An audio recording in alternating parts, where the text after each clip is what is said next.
லக்ஷ்மி ஸ்ரீ சமையலறையில் இன்றைக்கி வந்து பீர்க்கங்காய் பால் கறி எப்படி செய்கிறதுன்னு பார்க்கலாங்க. பாலை வச்சு நம்ம இந்த டிஷ் செய்கிறதுங்க. எப்படி செய்கிறதுன்னு பார்க்கலாம் வாங்க. பாருங்கள், பீர்க்கங்காய் 2 எடுத்துருக்கேங்க. நீங்கள் வந்து தோல் சீவுனாலும் பரவாயில்லைங்க, தோல் சீவுனாலும் பரவாயில்ல. 2 பீர்க்கங்காய் எடுத்துக்கோங்க.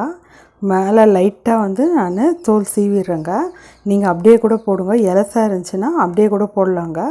நல்லா தான் இருக்கும் டேஸ்ட்டாக. நான் லைட்டாக வந்து மேலே இருக்கிற தோல்லாம் லைட்டாக சீவிடுறேங்க.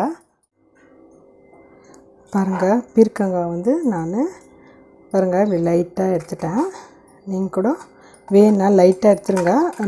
ரொம்ப இலசாக இருந்துச்சுன்னா அப்படியே நீங்கள் அரிஞ்சிடலாங்க, சீக்கிரம் தான் வெந்துடும் பீர்க்கங்காய்.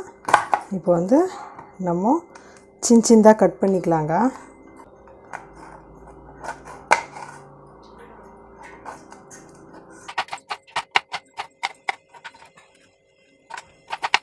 பீர்க்கங்காவை நான் எல்லாம் கட் பண்ணி வச்சுட்டேங்க. இப்போ வந்து நம்ம எப்படி செய்கிறதுன்னு பார்க்கலாம் வாங்க. பாருங்கள், கேஸ் பற்ற வச்சு கடாய் வச்சுருக்கோங்க. ஒரு 3 ஸ்பூன் எண்ணெய் ஊற்றிக்கலாங்க. பாருங்கள், எண்ணெய் காஞ்சோடனே கொஞ்சமாக கடுகு, கொஞ்சம் சீரகம், கடலைப்பருப்பு, உளுத்தம்பருப்பு எடுத்துருக்குறோங்க. அது போட்டுடலாம். நம்ம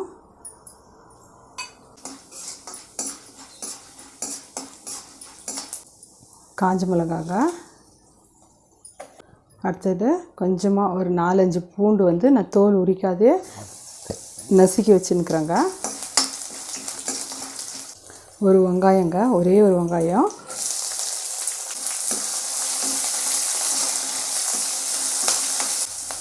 வெங்காயம் வந்து கொஞ்சம் லைட்டாக வதங்கினா போதுங்க. வெங்காயம் வதங்கினோடனே தக்காளிங்க, 2 தக்காளி எடுத்துருக்கேங்க.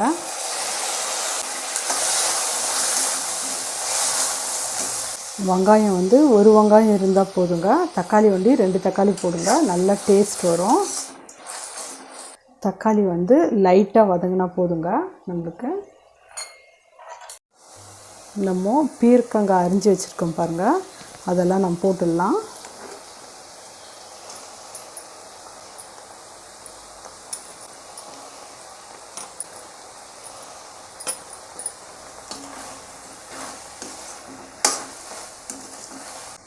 நல்லா வதங்கணுங்க பீர்க்கங்காய். இதுலேயே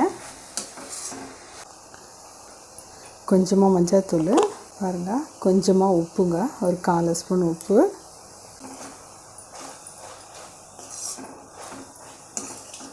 தண்ணிலாம் எதுவும் ஊற்றக்கூடாதுங்க. தண்ணி ஊற்றாதே வந்து பீர்க்கங்காயில் தண்ணி விடுங்க, தக்காளியில் தண்ணி விடுங்க. அதுலேயே வந்து இந்த பீர்க்கங்காய் வந்து வெந்துடுங்க. இப்போ வந்து நம்ம ஒரு தட்டு போட்டு 5 நிமிஷம் மூடி வைக்கலாங்க. வந்து நடுவில் நம்ம தட்டு எடுத்துகிட்டு கலக்கி விடணுங்க.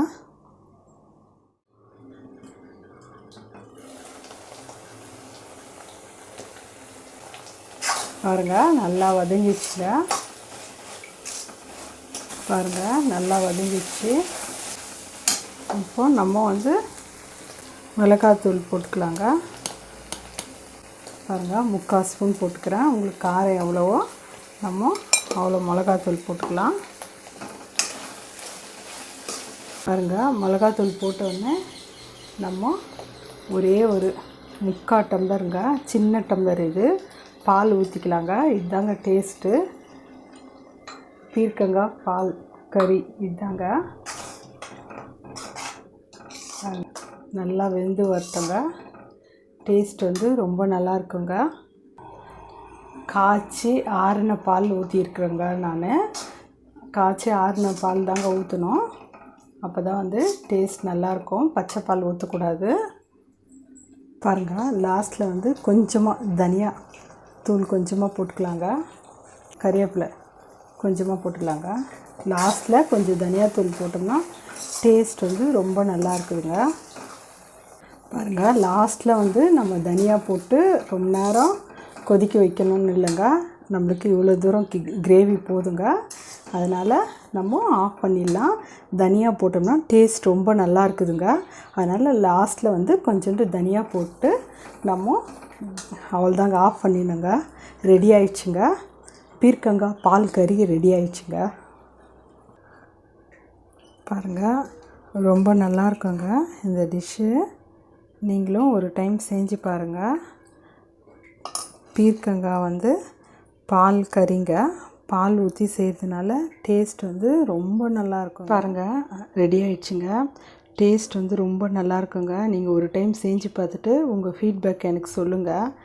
இது வந்து நம்ம வந்து பீர்க்கங்காய் வாங்கும்போது கசப்பு இருக்குதான்னு சொல்லிட்டு கொஞ்சம் கட் பண்ணி வாயில் வச்சு பார்க்கணுங்க. கசப்பாக இருந்துச்சுன்னா அந்த பீர்க்கங்காய் வந்து இந்த பால் கறிக்கு டேஸ்ட் வரதில்லைங்க, ஒரு சிறுங்கசப்பாகவே இருக்குங்க. அதனால் பீர்க்கங்காய் வந்து நீங்கள் வாங்கும் போது கட் பண்ணும் போதே ஒரு சின்ன துண்டு வாயில் வச்சு பாருங்கள் கசப்பாக இருக்குதான்ட்டு. கசப்பு இல்லாத பீர்க்கங்காவை பார்த்து நீங்கள் இது மாதிரி செஞ்சு பாருங்கள். செஞ்சு பார்த்துட்டு உங்கள் ஃபீட்பேக் எனக்கு சொல்லுங்கள். லைக் பண்ணுங்கள், ஷேர் பண்ணுங்கள், சப்ஸ்கிரைப் பண்ணுங்கள்.